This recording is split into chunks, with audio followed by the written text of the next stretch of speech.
Pag-uusapan po natin yan. No? Tsaka doon po sa ibang mga naguguluhan, baka mabilis pong mapaniwala. Oo nga no, ang ganda ng pagkaka-articulate ni Marcoleta. Baka tama siya. Di ba matalinong tao yan? Di ba abogado yan? At saka senador yan? Precisely the point. Given his credentials as Senator of the Republic, bakit po kailangang ituwid itong mga ganitong pananalita? In the context of this statement by Senator Marcoleta, unang-una, no, how do you see this comment? Yan sabi niya, ang gawin natin para madali, i-give up natin yung KIG, then mako-coordinate na natin lahat. Ginamit nila, kinopya lang nila sa sa British Admiralty charts. Pero sinasabi nila we were the first to discover, the first to name, and the first to exploit the resources of these islands. All wrong. At saka, it can be proven that historically wrong yung kanilang claim. Now, sabi ni Marcoleta, ano na lang, para wala nang away, bigay na lang natin. 1734 sa atin pa, ibibigay na lang natin. Justice. Yung isang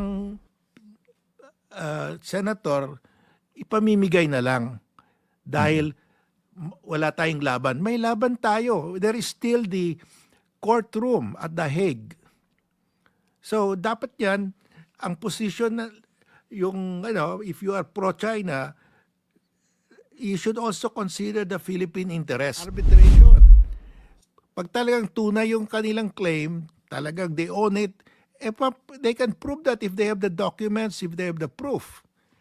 This is the way to settle it peacefully. Hindi na pamimigay na lang. Pag ang kinin ng China yung Palawan, pamimigay ba natin na lang? Well, mahirap yan, Christian, but all I can say is, maling-mali siya. He's so wrong, and the evidence is there in the law. Sabi niya, wala namang West Philippines. Meron eh. Nasa batas na ginawa ng Congress when he was a member of he was a party list member of the House of Representatives. Kasi raw hindi naman daw lumalapit doon yung ating mga bangka, ating mga eroplano, unlike nung ginagawa natin sa China. Doon ako medyo na-bother, no? Yung para bang tayo yung yung nagti-trigger ng reaction from China. Yan, para konting perspective lang. Indonesia and Malaysia submitted their territorial dispute to arbitration. So, let's invite Vietnam and Malaysia to submit it to arbitration. Pero yung China is the only country in Asia that says kanila yung entire South China Sea. Ito po, no, Justice. Basically, ito yung laman ng balita ngayon. Nagdidebate iba't ibang mga tao dito sa issue na ito. How do you think this is affecting our position regarding the West Philippine Sea? When you have senators like Marcoleta claiming not to be pro-China, but coming out with statements that can clearly be construed as favoring China. Imbis na ipamigay yung Kalayaan Island Group, bakit kaya take two.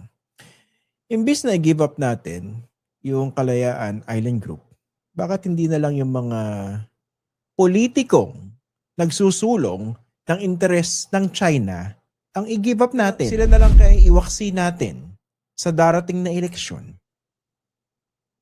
At sana wag po nating kalimutan itong mga ganitong kaisipan na kanila isinusulong na talaga nagpapagulo sa isip ng maraming Pilipino, kahit na po yung tama, malinaw po na nasa panig natin. Hindi po ba? Kasama po natin yung tinawag na OB, oportunistang balimbing, Edu Manzanas.